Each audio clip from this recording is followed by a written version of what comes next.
Hi everyone, it is me again, Kamar Reed, aka Brave Design, and I'll be talking about something personal. I think most of the things I talk about are personal anyway. But before I head over to the gym, I decided to talk about something that I've been doing a bit of reading on, and I uncovered a lot, and so I wanted to share with everyone my experience with this particular thing. It is somewhat of a new discovery, just like my sexual orientation, and it actually happened in 2018 when I finally understood what it was, and finally started to have like some real experiences with this issue. And I am basically talking about attachment styles.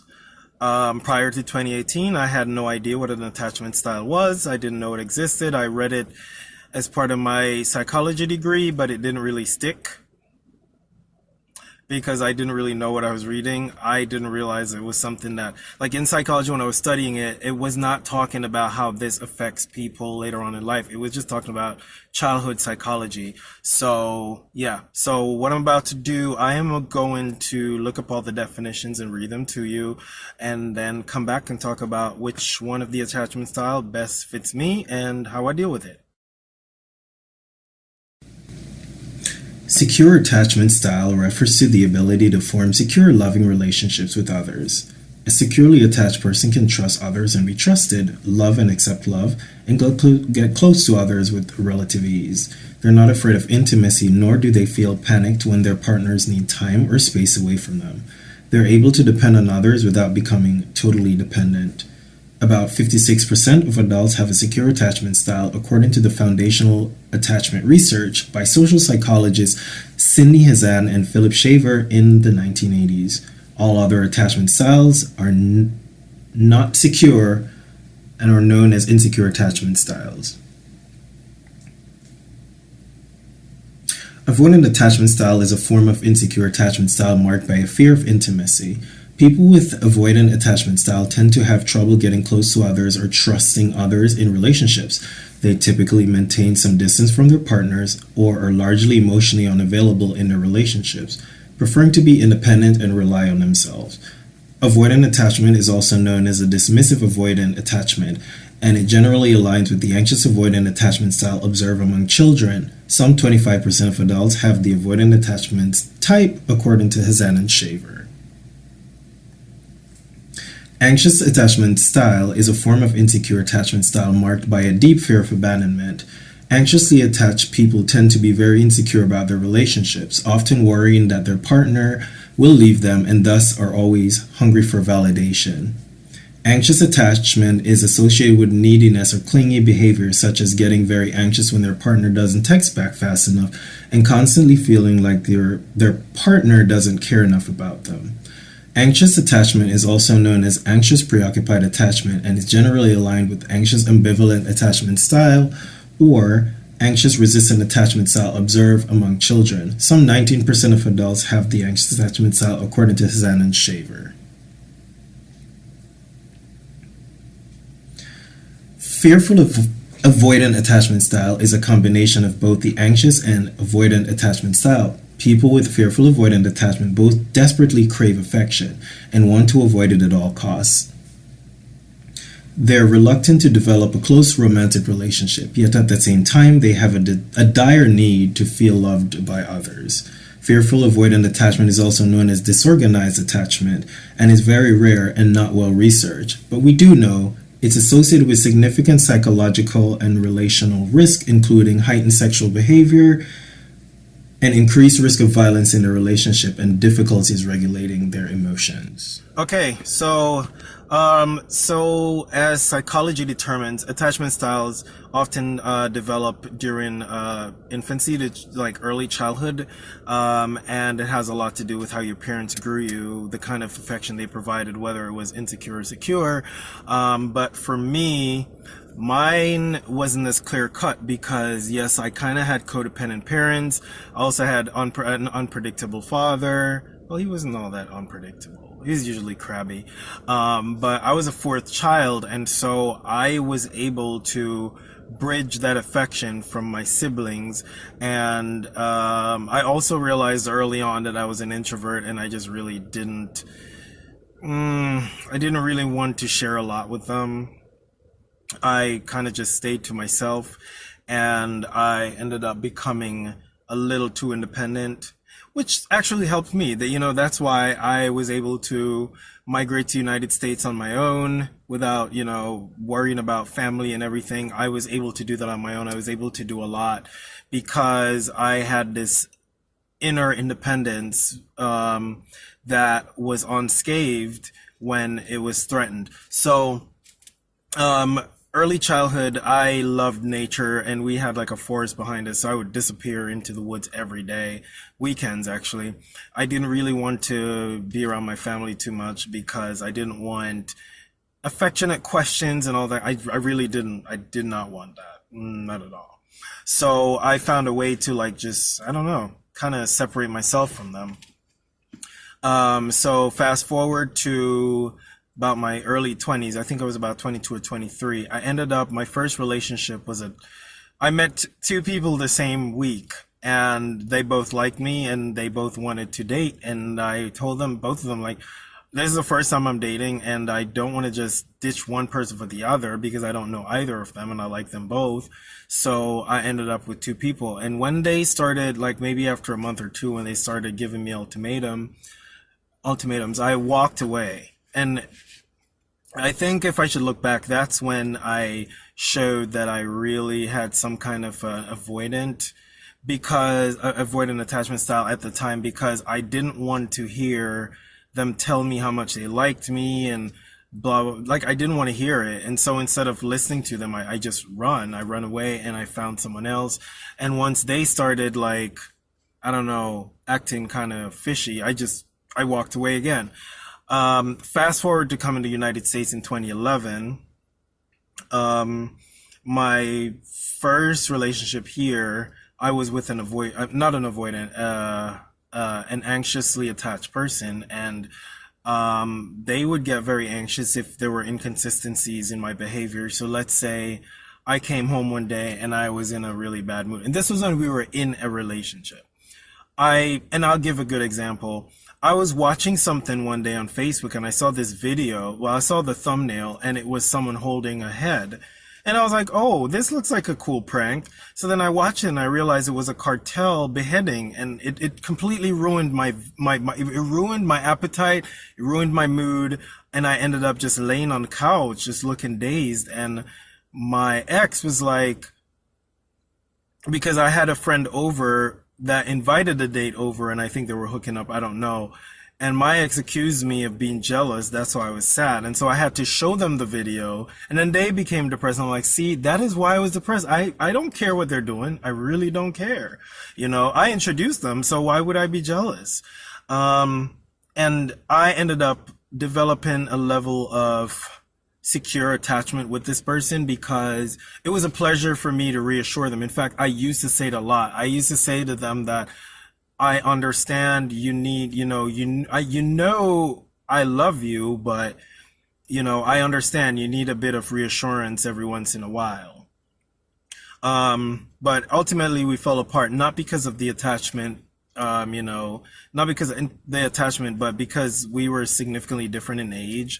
And as we both started, like, I don't know, as the years went on, we started realizing that our goals, while we have the same values, our goals are different. And that because of the age difference. At a certain age, you're not trying to go back to school and doing all that. It's not usual.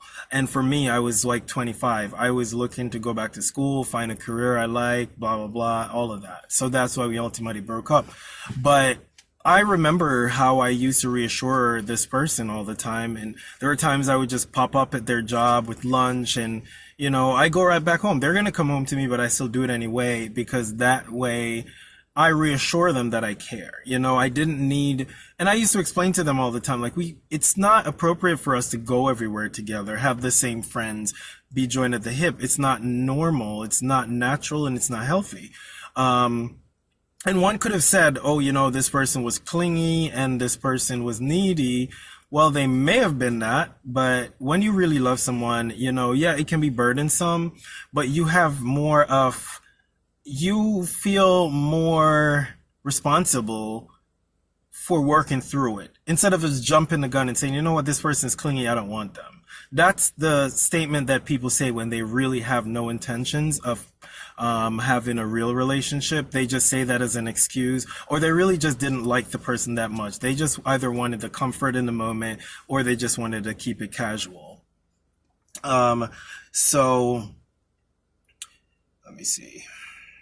Right. So I did understand how to be a securely attached person. And that's because this person was not doing anything to trigger anything in me that would make me doubt them. Then I had another relationship after that. And I remember the first time experiencing that anxiety. We were dating for about a month and a half. And we almost had to speed up the dating process because we live so far apart that if we're just going to date casually for months on end, it would be a waste of time because this person lived 115 miles away.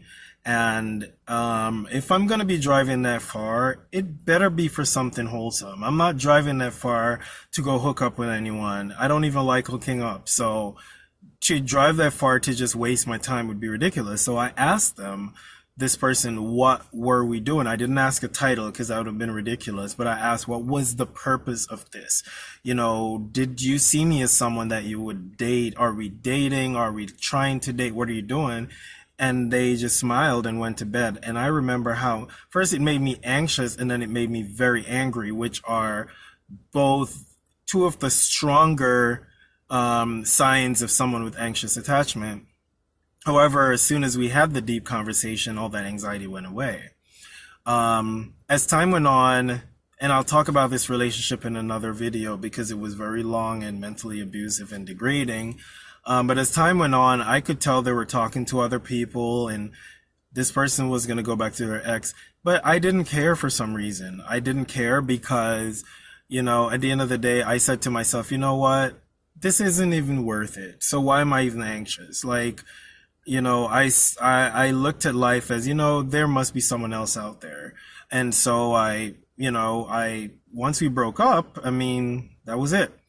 However, that's when my anxious attachment started because right after them, I started casually dating. And then that's when, the dating app started to become the source of my anxious attachment.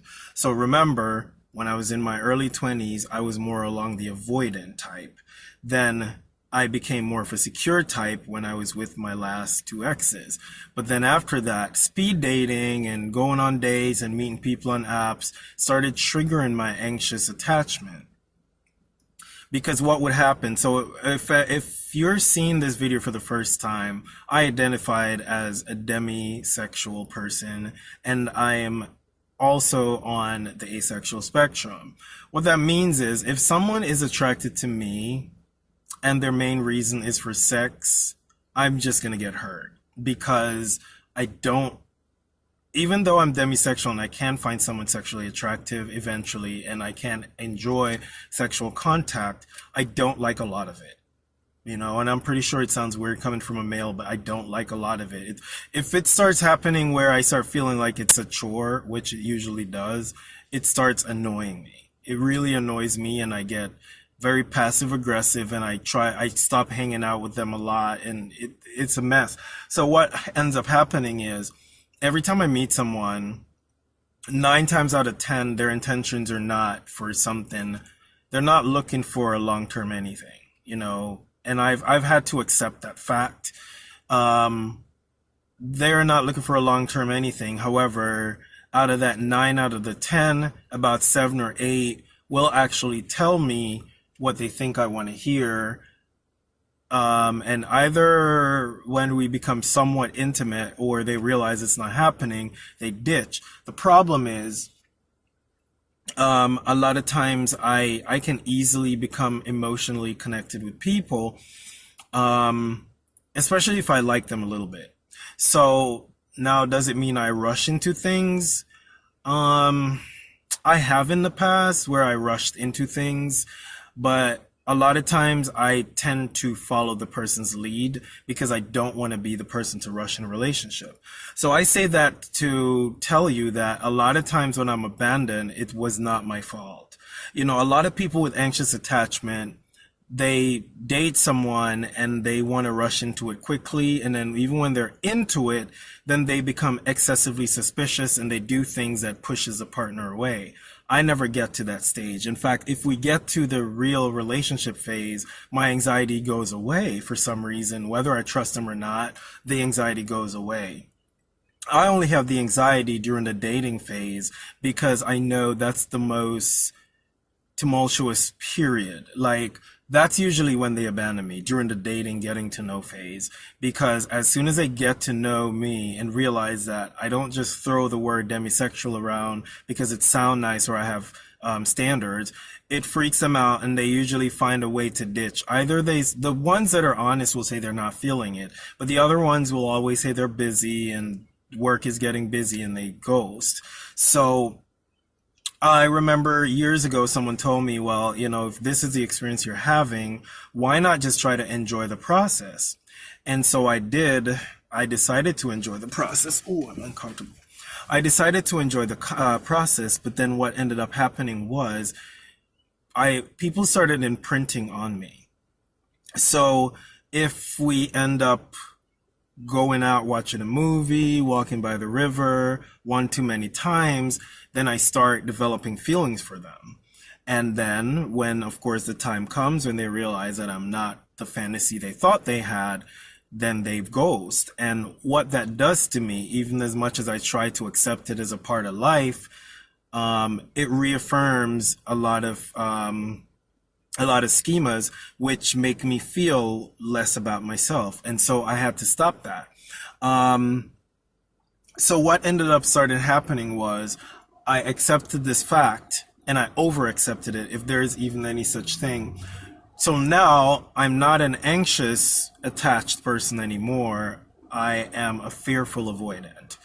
Now, in case you're wondering what any of these feel like, so with the avoidant, when I was an avoidant or was experiencing avoidant-like attachment issues, I would like someone and I would put all my energy in it. But the moment they started liking me back and are expressing their love, it freaks me out. And it's hard to explain. Sometimes it freaks me out because it makes me feel like I'm becoming too vulnerable. And, you know, if I fall in love with them and then they pull the rug out, then, you know, it's going to hurt. Or, which happened a lot, is when they express their love, it made me so uncomfortable that I had to run. With the anxious part of me, as I said, it only happens in the dating phase. And that's why I don't tell people I have an anxious attachment style, because it only happens during the dating phase. And it usually happens quickly, which apparently I was told by a therapist it's normal. It's just that for me, the anxiety never goes away as quickly as most people. What happens is that at first I tried not to get too engaged, and then I eventually become because of the pressure they put. And then once I start sensing instability in them, like, you know, their responsiveness has kind of changed significantly. I don't raise an alarm when it's just it's a significant change. So it moves from texting every morning to texting every 3 days. The texts are no longer like meaningful. It's just like someone that really doesn't want to talk to you. Someone that says they're busy and they're about to go to bed, but then you happen to go on Facebook and they're online 4 o'clock in the morning. Them saying that they was at a particular place, but then you find out from someone else that they were in another place. And so the anxiety chips in. The difference in me, though, is I won't confront them. And I think this is how I ended up developing the fearful avoidance. I don't attack them with it. I just take note of it and I start my exit. So my fight or flight comes in when my anxiety chips in. My fight is to gather all the evidence, maybe text them, letting them, without letting them know, but letting them know that I'm awake and I know you're awake because I saw you on Facebook. Or flight, I build a case and I ghost them. The thing about it now is, to deal with that, what I started doing, and I've spoken about this in other videos, I delete numbers. So if it's that they're drifting away, I delete the number, and most of the time I never hear from them again. Until maybe like 3 years down the line when I post a selfie or something. Or if they're on Facebook and I'm constantly seeing they're online, I mute their profile so I never see anything. But, oh, and I've also dated someone that was securely attached. I forgot to bring that up. I dated this person. At first I thought they were just not that into me because they would reach out, but not consistently. They'd be okay if we didn't talk for 24 hours or 48 hours. And at first it was a little difficult to adjust to, until I met someone, because this person explained to me that we're not in a serious relationship because they don't know where their job's going to take them. So we were free to date whoever, and I met someone that was extremely anxiously attached. I mean, talk about clingy, and I don't like using the word clingy because, as I said, I've heard people in the past claim that people are clingy, but when I learned more about them, it wasn't that the person was clingy, it's just that this person wanted their space to be a whole, basically, and this person wanted more from them. But this person was clingy. I mean, holding hands in public all the time. And it was fine. I was fine with the clinginess, but I'm just saying, to me, that's needy and clingy. But doesn't mean that I hate it. I'm just saying that that's what clingy is. And it's kind of funny because I've been accused of being needy and clingy before by people. And let me tell you something. I've seen them in relationships and talk about clingy. They're constantly following their partner around, taking pictures, posting all day, all night. If they have an argument, they have to blurt it out on Facebook because they're so anxiously attached. And I'm like, see, you talk about people clingy. I don't do that. I do not do that. But I realize it's a way people use it to put almost like to shame the person, to be like, no, I just didn't want to be with you because you're clingy and needy. When in fact, they're just trying to be a hoe. And I can attest to this because I know clinginess and neediness only bothers me if my intentions with the person was not to be in a relationship with them. But if someone really likes me and want to be in a relationship, I actually find a fair amount of clingy and neediness attractive. I do. I actually like it because it triggers my caring attributes. I feel like I need to reassure them, and I need to, not that I want a project because I don't, but I like reassuring someone. And that's why I work in human services. I like reassuring people, and I like people to know that it's okay. You're not alone. You're not the only person like this. So don't feel ashamed of the fact that there may have been some missing pieces of the puzzle when you were growing up. But I can't help you fix them. You can't fix them. A therapist can help you cope with them, but they're always there. So how I became an avoidant, okay? A fearful avoidant. So after one too many games that were played with me, telling me that they're just going to see where things go, and then they ghost me for someone else because intentionally, initially, they just weren't honest enough to say, look, you're just not someone I would see myself with, but I just want to have fun. Because that's the thing about people. They're not going to say that because they don't want you to ditch. So they just play a little game until they start seeing signs that you really like them. And now the conquest is over. So now they got to find something to not only take the blame off them, but they also got to shame you in the process. So I ended up becoming a fearful avoidant. And I didn't realize it was there until I started going on dates with people, and I realized that it's so hard to connect. It's so hard. Like I was like a piece of Velcro, okay? Because I don't think I mentioned this video, but I don't have family in the US. I have like relatives and stuff that live far apart, but I don't have my immediate family here. So there is this innate need to form my own family. And because of that, I bond with people a little too quickly. Now, I can't bond with anyone. Like, I literally can't.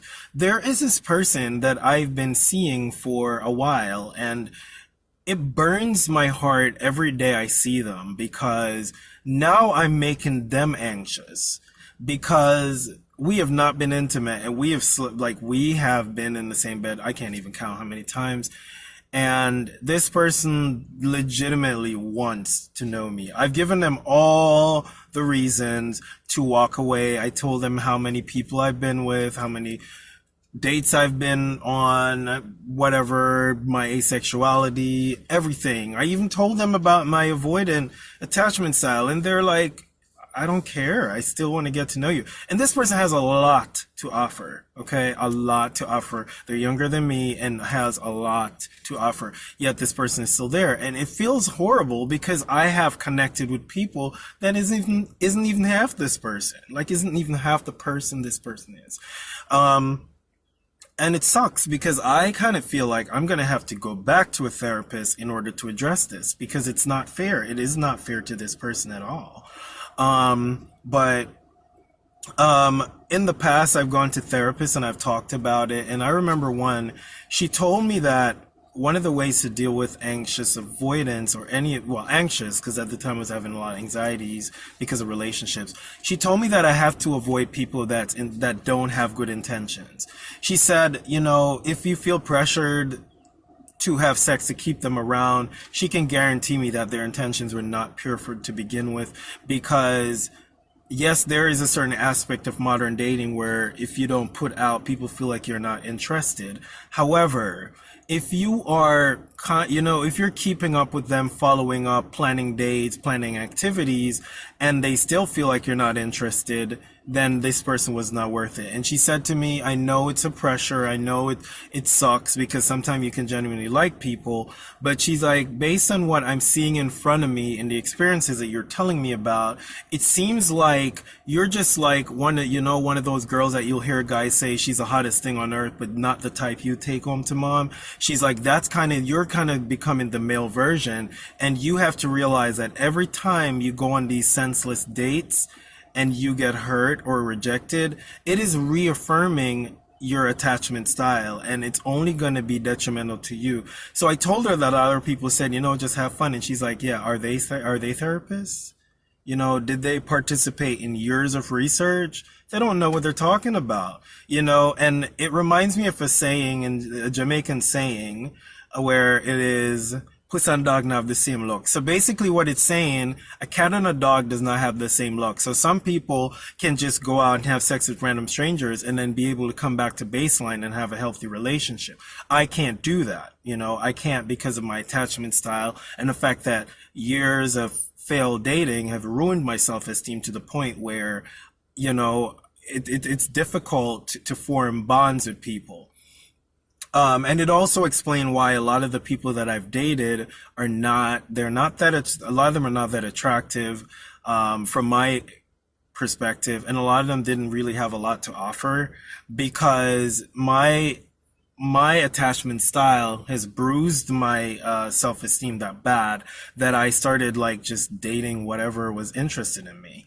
I completely stopped that, by the way. In fact, as of January, I have been on a couple dates, and if I'm not feeling it, I tell them straight up. I'm like, I just don't find you attractive, depending on the person. And I always remind them that, listen, there are a lot of people that do not find me attractive. Some people say I'm too big, I'm too tall, I'm too inked.